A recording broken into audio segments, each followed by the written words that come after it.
What I'd like to do now is talk a little bit about setting your goals. One thing that's important when you set goals is you should spend time reviewing your why. Your why for the business, your why for earning additional income, your why for the product, because those should be the basis for setting goals. Ensure that what you want out of your Wayal business aligns with your personal goals. It's also important to remember expectations may change over time, but it's important to have clear expectations of what you want to accomplish or earn here so that you can make clear steps to be successful. A note for leaders. It's also important for you to understand the why of your new affiliate. Understand their expectations and what they want to accomplish as a part of the company. One of the common mistakes leaders make is trying to encourage their downline to do things that they're not excited about or that don't fit their own personal goals. Another point, it's not so much the amount you do, but that you do something. Work your business each day, no matter how small the action. And the last thing, make sure to follow simple steps from the training segments in order to get off to a great start. So in the beginning, you may not have every skill or be completely comfortable or confident in the business. This is very common. Being in the network marketing business is new for many people. But I promise you this, as you put energy and effort into sharing your story and building your business, your skills will increase, as well as your ability to impact others. The most important thing, make sure and enjoy the journey. Now I want to talk about a few key points to keep you focused. Remember, take action. It's not so much the amount, but that you do something. Also remember, success is a byproduct of effective activity. So many people want to figure out how many sales or recruits they're going to get, but truthfully, in the beginning, figure out how much activity you can do. Make sure and follow the clear steps in the starter kit so you can get off to a great start. Although your goals will change constantly, having a simple activity roadmap will significantly improve your likelihood of success. Based on your contact list, pick a few individuals to share every day, every week, every month, depending on your goals. Remember, you don't need an official meeting to share. Share as you go.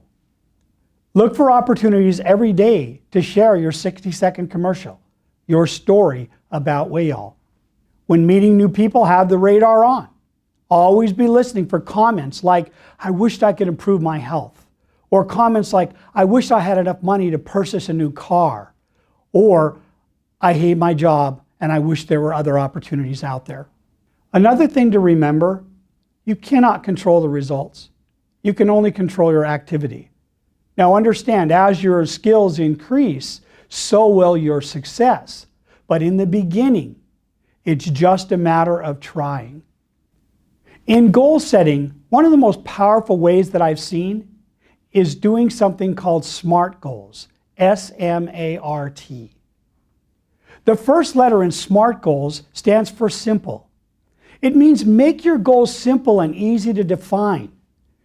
Making a few calls, dropping a product to somebody, inviting somebody to a meeting. Simple things that you can do on a daily or weekly basis that are easy to define. M stands for measurable. Make your goals easy to quantify. You need goals that you can measure, things like activity, then results. I'm going to make 1 call, 4 calls. I'm going to drop the product by to this person and this person. Very measurable. The reason this is critical because as your skills improve and your confidence increases, so will your success rate.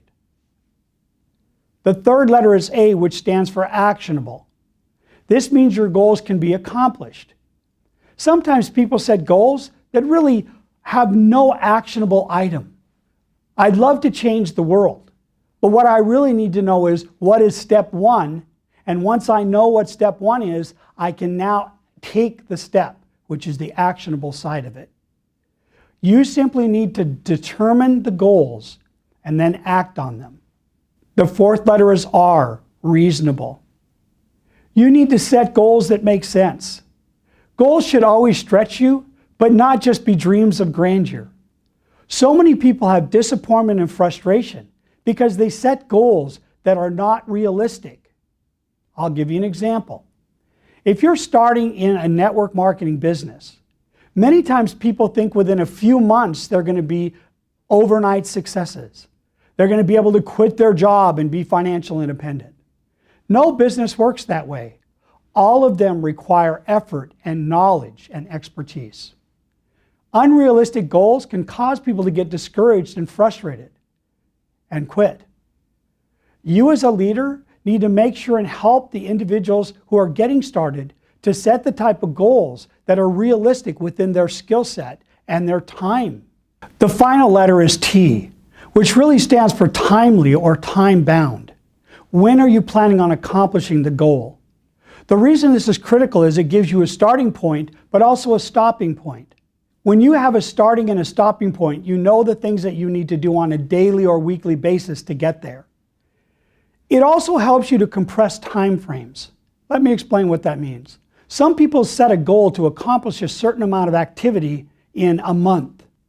But as they get more experienced in the business, they begin to recognize that they could actually do that same activity in 2 weeks or a week.